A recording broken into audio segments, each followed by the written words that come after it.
draws me to life. Come alive, come alive, and I still feel the wonder,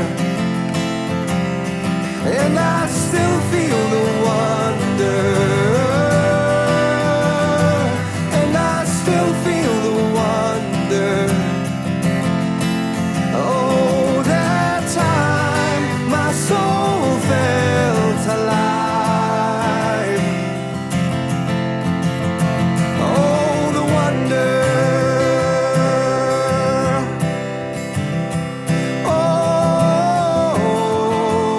Oh, and oh, the wonder.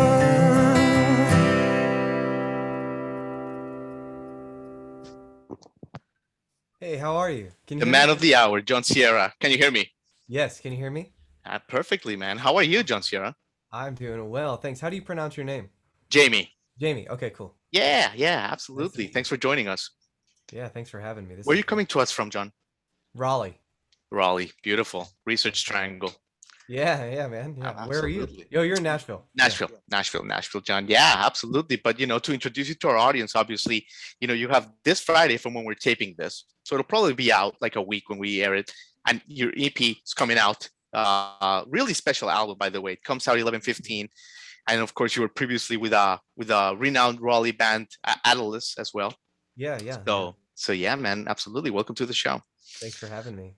So, what is the feeling like, John? Let's start with this. When, like, an EP that you've poured so much into is, mere days away. Like, is it like a sort of excitement? Is it Mhm. nervousness?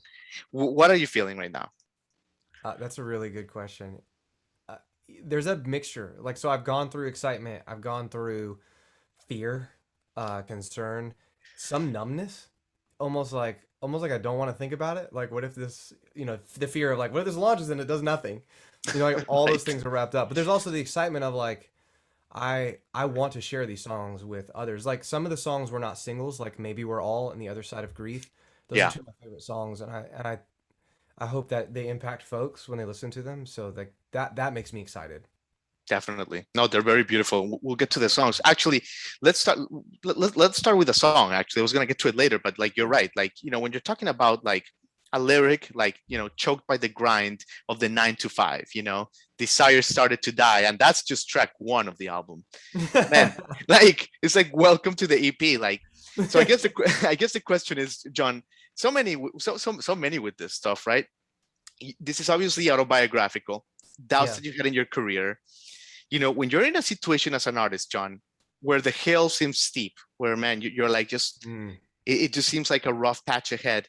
What's your why? Like, what do you dig mm, into? What have you dug into that's kept you going and to this place? mm. That is a really good question. I think there's a couple things for it. That song was actually written to myself. Like I wrote it like a conversation to myself. This is a dream worth keeping. And part of what I think motivates me is just I don't want to turn around in another 5 years and go, I was too afraid to try. Mm, And like I would love to say that it's I have this deep message that I want to get out to people. I that is part of it. Like I'm very careful with the lyrics I write. I want folks to resonate with that message. I want to connect with people. But there's also this thing inside of me that's like, but what drives me when I'm so scared of the hill, yeah, when I can't see past Everest in front of me, when you put in all this time and you're like, oh my God, is there going to be a return? What drives me is almost a sense of fear of regret of like, hmm, I I've lived so much of my life hiding with my music. I'm not doing right, that again. And yeah, that's where that whole song came from. Is like it's almost like me. It's like steady on. It's like the daily. It is a in it's weird because like the dream itself is a grind, even though there's also like grind of a day job too. You have sure. both, but both are grind. It's just for what and why and what's motivating me and like and I love music. I love writing. Uh, so yeah, that's what I would say to that. I love it. I love it, man. So it's just like, yeah, absolutely. Like, it's like your only fear is the fear of living with regret, which is Yeah, a good one, I think. yeah, I, totally. yeah, I love it, John. Yeah. So want to ask you about a few other songs. We'll get to those in a minute. But Yeah. in research, obviously, it came out that one of your big influences is Billy Joel. And but what we really love about it is the album that changed your life. Is not the traditional, the ones that like kind of everybody points to. It was actually River of Dreams, which It, is oh yeah. some say Billy Joel's most some would say dour album, more realistic. He's got a lot of conflict in it. I find it to be one of his most powerful. Wondering if you can talk to us about why that album shaped you so much. I love Yeah. that story. Well, okay, and what's interesting is it's really the song River of Dreams. It's not even the full record. Mm, It's like it's interesting because I think as I've gotten older, as I go back and I listen to people, like I didn't grow up listening to Bruce Springsteen and even Billy Joel. Like I really only heard that song and it gripped me as a kid. And I'll talk about that in just a moment. But I listen to a lot of underground indie artists. Like that's what I grew up on in like my mid-teens up through my late teens. Tooth and Nail bands, all that. Copeland was one of my favorite bands. But Billy Joel, I remember uh 9 years old, going to a lake house with my mom and dad's friends. I remember it was an A-frame lake house and we fished and stuff. But I was riding in like an old like late or at the time, yeah, mid late 90s. No, early 90s Chrysler Sebring like convertible top, right. winding through the pine trees, and I heard that song. And all I remembered was in the middle of the night, I go walking in my dreams, in the middle of the night. I got caught up in that song, and Beautiful. I never forgot it. I didn't listen to it even as a kid, but I never forgot it ever. And I'd hear it on the radio, and it would every time it would grab me. The Way by Fastball did the same thing to me. And as I got older, when I look back at those lyrics, River of Dreams, I understand why. Because I felt like what Joel was writing. I mean, I felt Beautiful. it. Like there's something missing inside of me. Since I was a kid, I felt that. I Yeah. still can feel that day to day. And I think I connected to that even as an 9-year old. I think it moved me, gripped me. Isn't that amazing, John? I mean, we love all the arts, the visual and the movies and all that, but isn't that amazing about music? Well, like what Yeah. other art form can make a child in 1 minute, in 3 minutes, completely feel like that and change the course of his life? It's Yeah. unbelievable. It's unbelievable. Yeah, and I think that was like I would say that's one of the pivotal songs that it gripped me. Like that was the first time music gripped me. It was the first time that like I couldn't shake it. You know what I mean? Like it's like, Yeah. man, I connected with it. I love that. Man, what a great story, John. Thanks for sharing that. Yeah, Love that. sure. Yeah. Thank you. So, your previous band, Atlas, obviously, crucial part of your artistic journey to where you are today. And, it's been well documented when the band went on hiatus. I mean, you guys were pretty open about some of the challenges you had as a person and as a band. Yeah. But I guess the question is, now that we're in, end of 2021, which is hard to believe, like when you look back at all that, and when you look back at that period of the hiatus and the announcement, what are some of the blessings and some of the newfound maybe character strengths that you look back on today that you say, man, if it wasn't for that hurt, I wouldn't be here today? Yeah, that's a great question. So, a number of things happened with the band. I actually had left prior to when they took their hiatus. Hmm. Um, and I would have been the first one to leave. I had blown my life apart and blown our Yeah. marriage apart and through addiction. And in that process, the band would have eventually asked me to leave, but I knew I needed to step back in order to have any hope, any semblance of hope for my marriage, which there really was none at that time. But if there was going to be any at all, it was like the band could not be there. And it was very clear to me. Like I knew that. I was like, I cannot choose this over her or over my life or even over me, like over all those things. So I stepped down right as Into the Sea was being released, right as Atlas signed to Face Down Records. And what I do know about the band, and we always had this, we always had the challenge of having multiple writers, multiple songwriters, and each of us saw a song differently, and each of us brought something creatively to one another. So it was like going to war to form those songs. I mean, it Yeah. was bah, bah, bah, bah, bah. But they were so the output is so beautiful. And I will tell you, it's so weird to listen to it because I'm like, I wrote that? I don't even remember writing that.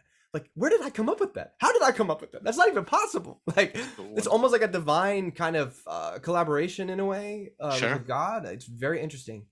Man, I love So that. anyway, that's how what I would say about that is like a lot of that was that conflict. I know that the lead singer had a kid too. So I had Hmm. left, and then Seth, the lead singer, he had a kid, and he was looking at his life like, I don't like I think I'm done with this. I need to spend time with my son, which I love that he did.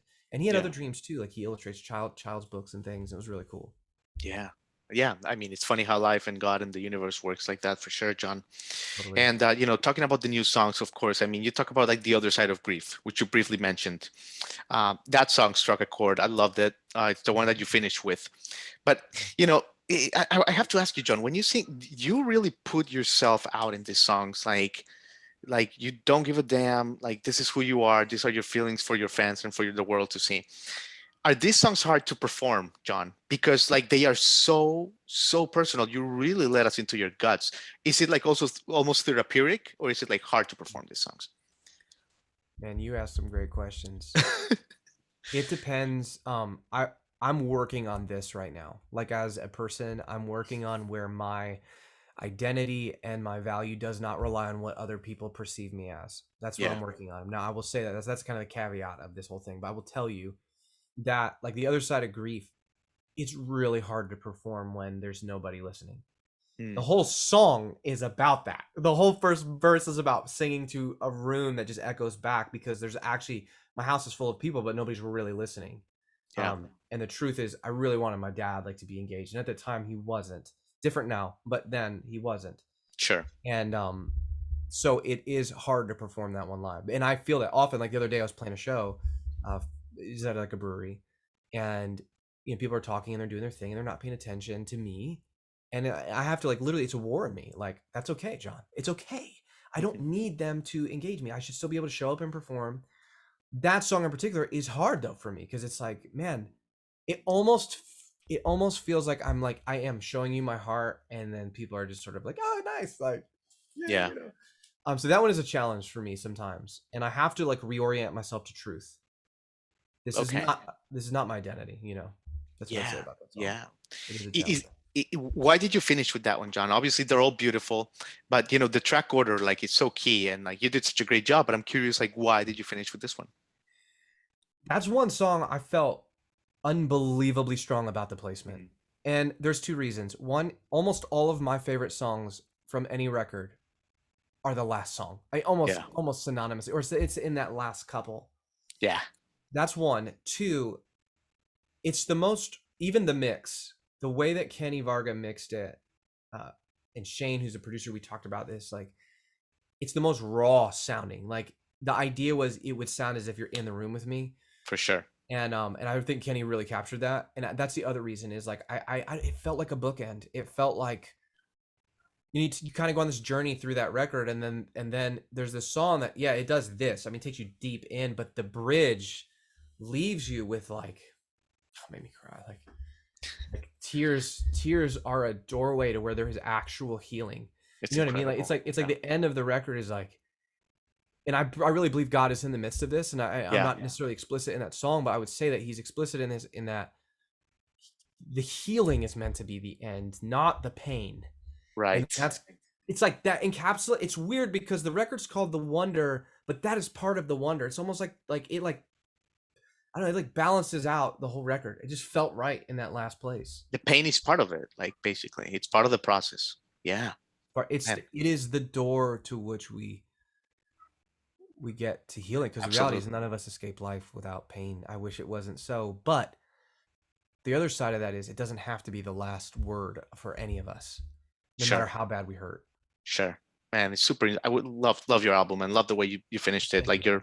you really nailed it, man. Like what plans do you have for 2022? Because like I said, these songs, um, they're very deep, and I think that you have a message to share with people. And I think that people deserve to hear them. What plans do you have to share them on the road? Thank you, man. I appreciate sharing that. Yeah, so I think I'm gonna. I was working with my manager, Erin Anderson. Like she's kind of Yeah. managing consultant to work out like what might it look like to do some touring on these songs. Uh, and if I do, it'll be short runs, like short focused runs, probably regionally, because that's where like most of my following is, and I'm trying to build that up. My wife sings on this, and I would like her to take more of a pivotal role, both Nice. on this record and future records. So I would love for her to go with me, and and Very staying cool. with me. Yeah. Is that hard to work with your spouse, John? Because I mean, you look at some of, I mean, you look at some of the Paul and Linda McCartney, uh, Sonny Bono and Cher. There's been a lot of like, there's a rich history of husband and wife duos in music. Is it hard to just like kind of like keep the lines and the boundaries? I don't, I think people, well, let me answer it not from their perspective. I'll answer from my perspective. I don't think so, because if it's authentic and it's real to begin with, Yeah, then it's an extension of who we are.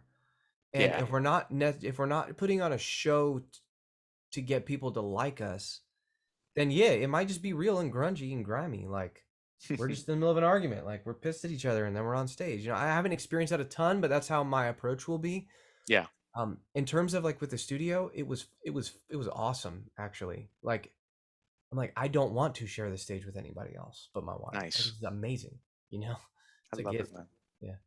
Love it, John. Well, listen, you've been so good with your time. There's a rumor that you may play a little song for us. Is that an accurate rumor? Yes, I would love to. Yeah. Oh man, we're honored. We're blessed. Thank you. Cool, man. All right, I'm gonna play the Wonder for you all. So this is the title track. Nice. Um, so, all right, here we go. And I still feel the wonder, and I still feel the wonder,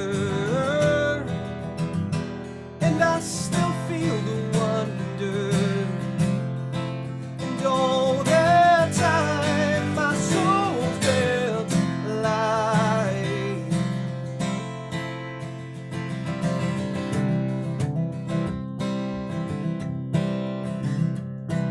It's long since I've remembered how the wind can move my soul. It's long that I've forgotten, oh, the sound of beauty's call. But I hear her voice in the morning breeze, and see her in the setting sun. Oh, that time when my soul felt alive, felt alive, felt alive. And I still feel the wonder, and I still feel the wonder, and I still feel the wonder. And all the time my soul felt alive. And I remember as a boy, rippling streams and rumors of gold, a wild black lab in the mist-covered mountains, oh, the longing in it all. And it was there that I heard beauty's voice. It was there my heart began to rise. And I still feel the wonder, and I still feel the wonder, and I still feel the wonder. And all the time my soul felt alive.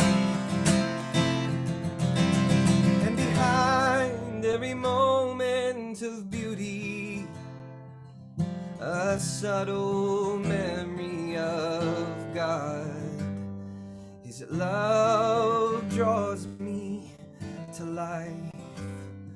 His love draws me to life. His love draws me to life. Come alive, come alive. And I still feel the wonder, and I still feel the wonder, and I still feel the wonder. And all the time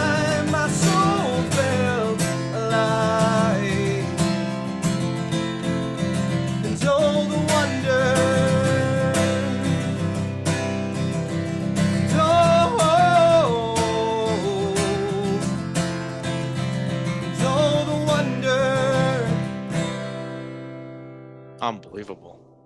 Unbelievable, John. Oh, thank Wow. you, man. Thank you. Absolutely stunning, man. Thank you so much for sharing your time with us. Thank you for your time with me, man. Yeah. This was